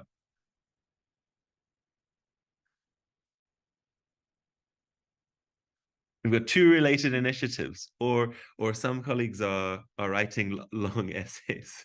Amazing. The Water Hub in Franschhoek. resource recovery from urine, Center for Alternative Technology, the Kunming Montreal Global Diversity Framework. Brilliant. So please do share into this. Given that we're framed, that this has been framed as a sustainability campus and the aim is for learning, of course, it welcomes a whole set of practitioners to share their learning and a whole set of community members to share their experience. We'd like to invite a colleague from a tertiary or an academic institution to provide some reflections about how this campus fits in to a whole set of ongoing debates in Cape Town, around the continent, and to give us a synthesis of what has struck him. So I'd like to welcome Edgar Pieterse, Director of the African Center for Cities at UCT, to give us a final synthesis before we open for conversation. Thanks, Paul. And yeah, good to know what my brief is. I wasn't entirely sure what I was meant to do. Oops. Now I know. So firstly, thank you for inviting me to share some reflections at the end of the webinar this afternoon. I've been desperate to get my grubby paws on more information about the Potsdam Sustainability Campus. I accosted Lisa at the city's exhibition and installation a few months ago. And so I'm absolutely delighted to have been able to, using Paul's phrase, to be showered with blessings this afternoon, in terms of both an understanding of what the thinking is behind it, but also what the precedent is within the city that is being drawn upon in terms of the work that Alistair was reflecting on, and then how the site might be activated and what the thinking is. Very, very exciting, and it is really appreciated that I think both as a Cape Townian, but also as someone at an academic institution interested in working with the public sector to bring innovation into the world, to be invited into this conversation. So that is really all wonderful, and I want to congratulate the team, and in particular also just to acknowledge the Deputy Mayor for his leadership and for giving the political cover that's required to do the difficult work of being able to say we don't have all the answers, we don't necessarily know what the solutions are, that you've got to trust that we will bring all the stakeholders together to figure this out in situ. So fantastic. So a few reflections. One, and this is a very, I have to be totally predictable. As someone who's in the university, we kind of want to know what's happening with documentation, sort of where's the data, where's it being stored, where's it being collected, how do we use this material for teaching purposes, can we get our students to get in the site, get the soil under their fingernails as part of their thesis projects or other and so on. So that's kind of one thing. And the reason I raise this is not because I think anyone in the project would be averse to the idea of sustained engagement from academic institutions, but because I think the city has been paranoid in the last couple of years, to be blunt. So the protocols involved at the moment to work with society, to work with citizens, to work with the university, to get access to data and officials, and to interview people, noting that we're talking about almost 30,000 staff. So 10 years ago, you could call a person that you know well, you can get an interview, you can kind of either anonymize the person or you could reflect on the interview in your academic article. Today, that's no longer possible. There's like a million hoops you've got to jump through to get permissions, in part because there's, of course, I think the Deputy Mayor may forgive me for being rather blunt, but I think there's an over-concern politically with image and identity and branding. And so the city is kind of not sufficiently open to just allow its senior staff in particular and its research staff to engage with the academy and society and share their opinions, right? There's too much curation of that. The second part of it is that, and I totally get this, but it is still frustrating, so I'll mention it, that because the city is so complex and it has so many moving parts and so many elements to it, it takes like 1,000,000 years just to get everyone inside on the same page before you can engage in any serious way with non-public sector stakeholders. And I'm not even talking about the intergovernmental stuff, the province and the city and the parastatals and the SOEs and so on. I'm just talking about the departments within the city. So I totally feel for you, Liesl, and the team, and how difficult that is. But I think my job is to remind everyone that that's not okay. That actually, to take participation seriously, we've got to be there at the ground floor to engage about the design of the process, including the participatory process and so on. And of course, there's massive expertise and experience, and I think Alistair's alluded to a lot of the innovation in that regard. But just to underscore that, for me, pushing the boundary on that is as much part of the DNA of an innovation campus as it is in terms of the substance of the work, Liesl, that you've set out very powerfully. The second point I want to make is that on the continent, and I come at this as someone who's trying to think across urban innovations across the African continent, and I'm interested in 3 kinds of innovations. One is, how do we transform all of our infrastructure sectors onto a sustainable footing? That's just not just to decarbonize, but it's also to think about biodiversity regeneration and to think about soils. The second piece is the built environment. And I was struck when I listened to Ashley's reflections, that bio-based construction materials wasn't front and center in thinking about the box, right? So it looked like the imaging, the idea of modularity and adaptability and so forth. And sorry, Ashley, I'm getting your terminology wrong there, but the idea of that was essentially, it seemed to have like a container style design. And, we know because we're currently doing work with folk who are experimenting with CLT and other bio-based materials in Cape Town, that there's a lot of possibility to bring that emerging practice community into the fold and to see how to combine modularity with bio-based materials. The third piece is that, is how do we redo the placemaking paradigm that it really embeds the questions of culture and nature-based solutions at the core of placemaking. And this seems to me to be the perfect testbed for that. And I'm really looking forward to sort of how that evolves. Then just the last point from my side is, I get it. It's a sandbox. It's going to take time. It's going to take a long time, but we kind of don't have time, right? So the one thing that I wanted to ask was, and it comes back to the point that the colleague from eThekwini raised before, which is the straitjacket that the regulatory environment imposes on the public sector. So are there ways, because I know from at least the European experience with, is that they create regulatory sabbaticals or regulatory moratoria for a period of 5 years or 10 years or so on. So this is my last question. Is that at least the debate within the city or between the city and national government to say, can we create exemptions for a period of time so we can really test?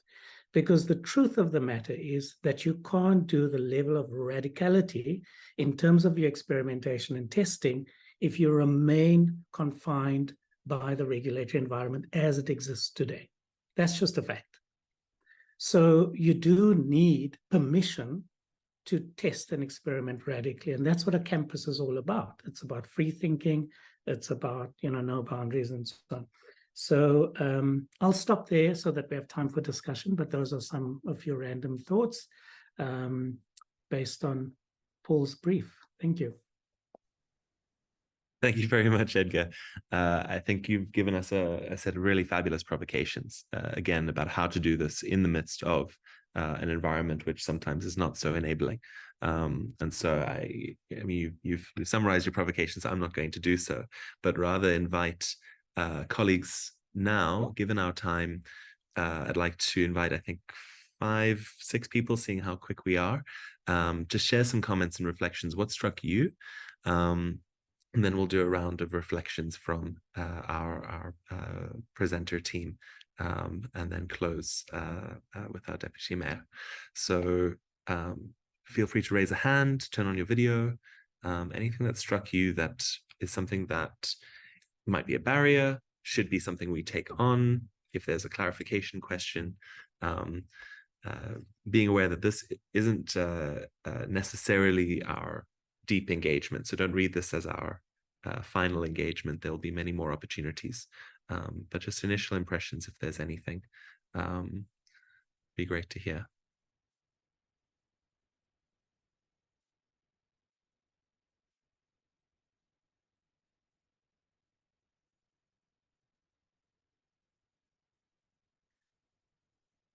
This is a test to see whether I can outweigh you. I know that there's a lot of information. If anything has struck you that you think could be a great addition or a challenge.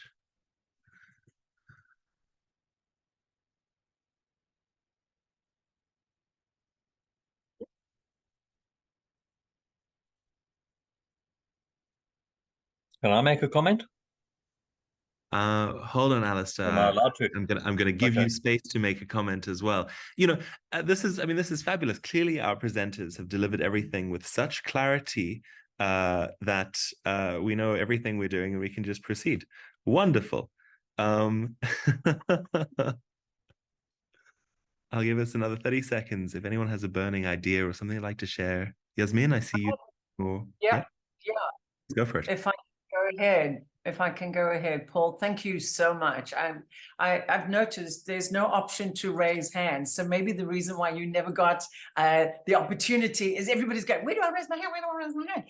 It's just what happens when you get stuck behind technology for 3 years, but be that as it may. So my question, Paul, is I love what it is that you're doing. And firstly, I need to upfront declare my name's Yasmin Forbes and I'm from the Club Equestria, which is the horse riding school, giving the facility and the basis of the manure within that particular jurisdiction in the area that we are. So I'm really excited and pleased about what it is that's happening. And it's a concept. And I think as a community and a partner, and more importantly, as a South African and a citizen of Cape Town, it is just so vital. So there's two questions, and given the current state where we find ourselves, first, over the past few days and months, the word flood is load shedding has been replaced by floods. Okay, and if we look at the flood line, the question is, you know, how that is addressed in the established Dunoon area that has been established by the city, because there's a 100-year flood line. So the first burning red flag I have is floodline, how are we dealing with this, how are we mitigating this, how are we planning, and where exactly is that? That's the first one. The second one I have is air quality.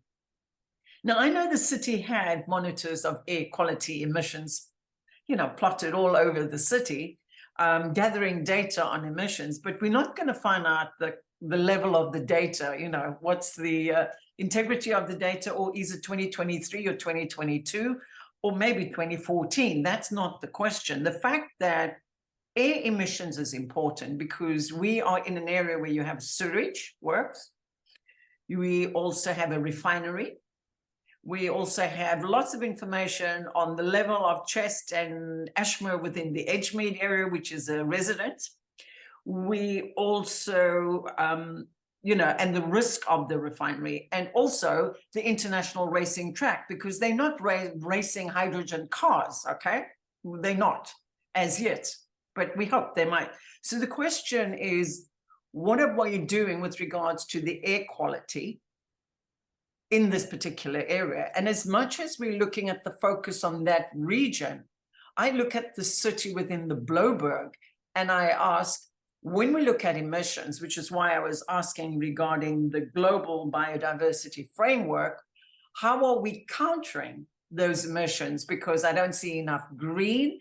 What are we doing on the emissions? Because I'm a resident in Milnerton, and after the rain, the sewage, you can't open your windows. And that's the whole lot of Milnerton Central because of the current sewage works, together with the fact that that is going to be planned. So my question is, how are we addressing flood, air quality? Because as it was stated up front early, you know, it's not fit for human settlement.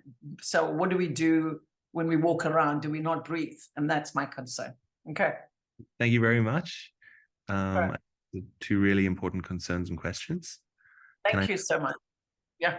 Can I take one or two other questions or additions? I see one in chat from Amber Abrams. Working across departments offers various challenges within cities. Have you been able to create MOUs across departments? Kevin Winters added, is there a vision for creating a self-sustaining campus so that it does not become a burden on the city and rate-paying citizens? There was the question about how do we make these programs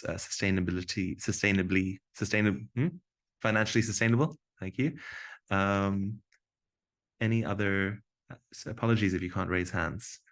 Otherwise, I'm going to shift and request each of our speakers to offer a 1.5 minute answer to any of the questions that you can, and to reflect on what you've heard today as well. And then we'll close. So perhaps in reverse order, we can start with Ashley, then Alistair, then Liesl. All right, thank you, Paul. So let me start with maybe Edgar Peterson's with regards to the built environment. I think you're 100% right that it's not about how we build our city, but it's what we build our city is going to be a key thing as well. So it's something that is very dear to me personally. If you look at some of our other projects in the city, we are really, and in 2 months' time, we're going to go out to build an environmental center, and 90% of that building is going to be built with the biomass concrete. So yes, we're going to bring all those learnings again to the campus, and it's going to drive us. The images, we didn't want to use images today in order to frame the thinking, but we threw in a few, and the containers were there to speak about the adaptability, the flexibility of movement. That is all. It's not going to be the leader, the dictator. With regards to, the air quality, I think we are taking it seriously. You can see from the Boxyard 1, we put in an air testing station. Has one of our main user functions there. So we started to, I think we already identified it as one of the key components, and I touched on it in my presentation in terms of air quality. I have nothing more to say with regards to that we know the problem. It is a huge health risk, and how do we take the dirty air and how our campus can clean it, and then filter that. So that's something that it is a challenge for us, but we have acknowledged it. And I think I'll just stop there, Paul. Thanks. Thanks so much, Ashley. Alistair, some quick answers, reflections, knowing we're not going to answer everything. So I think the first thing was departmental collaboration, MOUs, etc. So we're the integrators. So if you look at urban regeneration, if you look at urban sustainability, spatial planning and environment, which are the other departments within government or within the municipality that are responsible for integration? It's actually squarely our responsibility. And if you think of Liesl, so Liesl is she inspires people, and it helps if people are able to kind of think on an integrated basis and inspire, whether you're within government or whether you're within the community and you're involved in a negotiation. So part of that, part of that is around confidence, and as an individual. So you need to be confident, and when you go into a community, you need to be able to inspire people confidently and almost you're almost becoming an agent of the community, and that also comes down to innovation.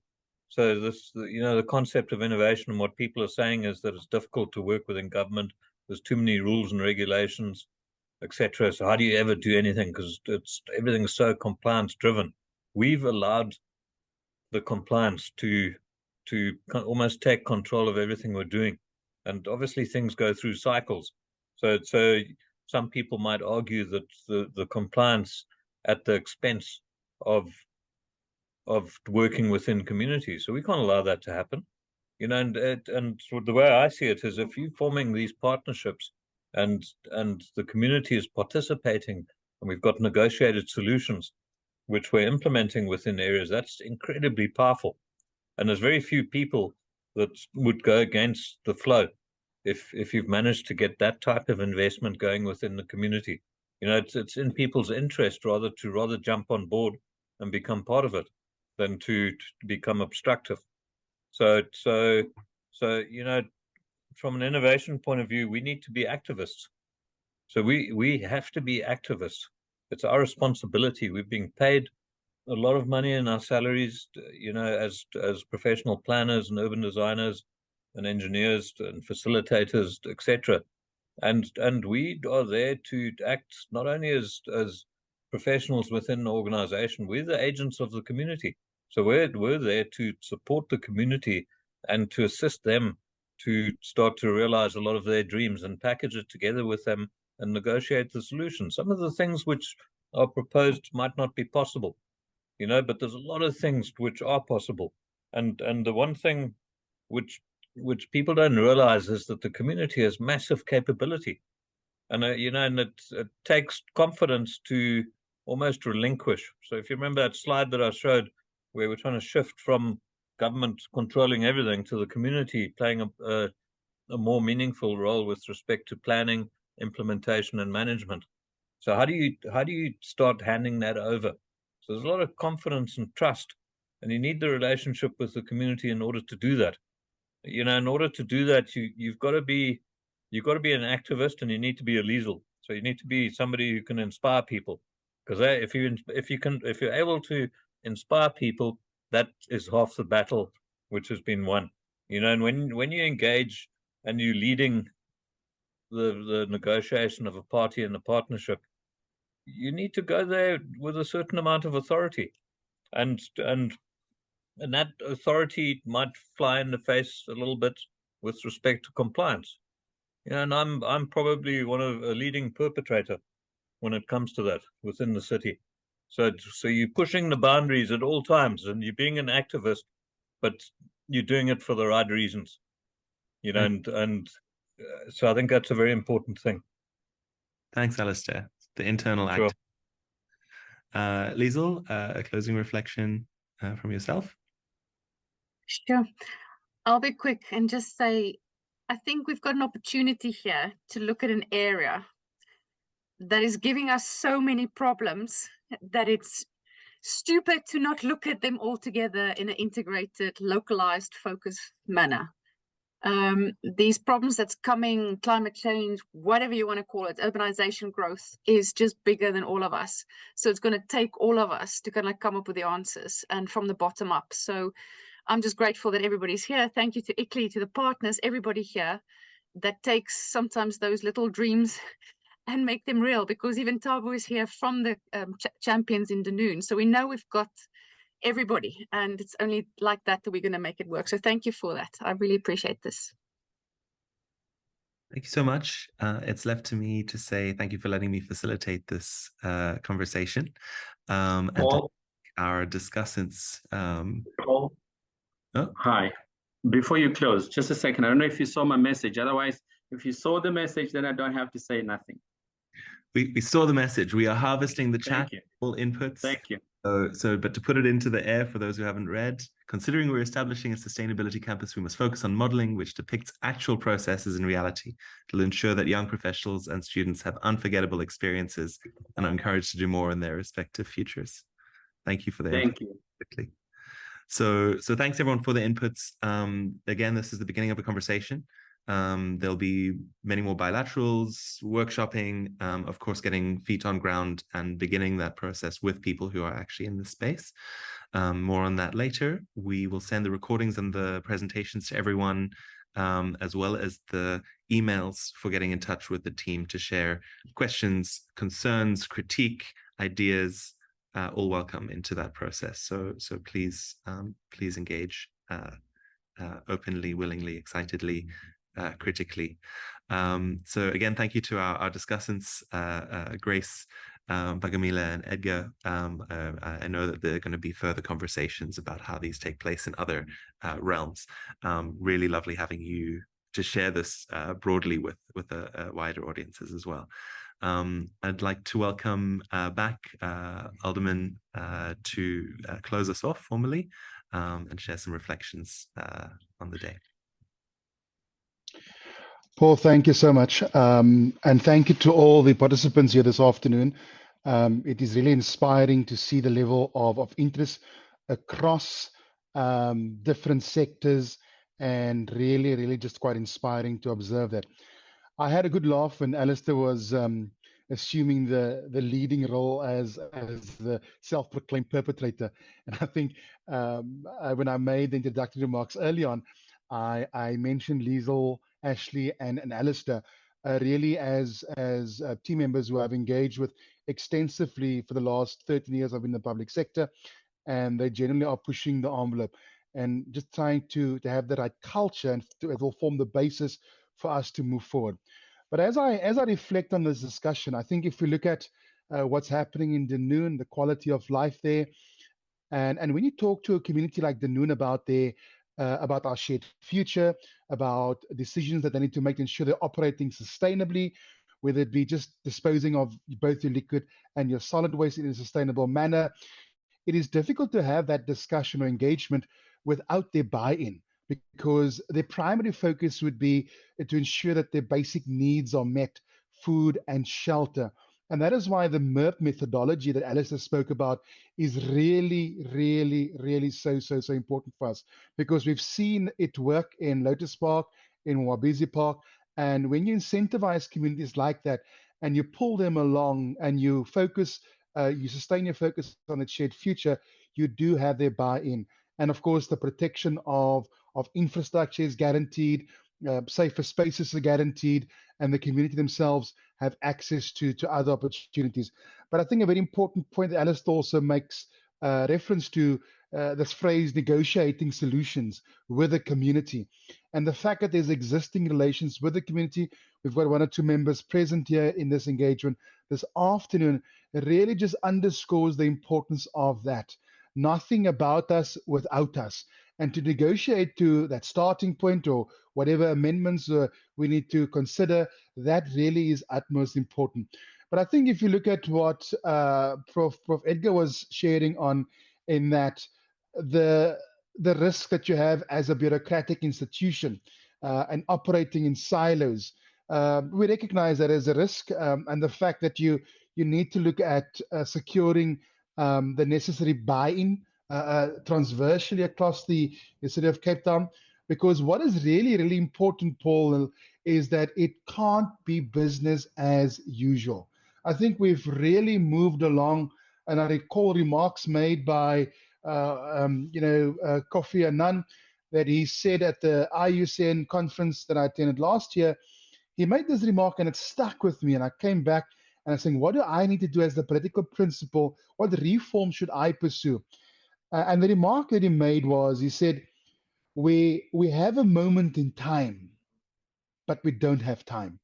And I think that is really important as you sustainably respond to the urban pressures that we face, trying to also juggling the satisfying the SDG goals.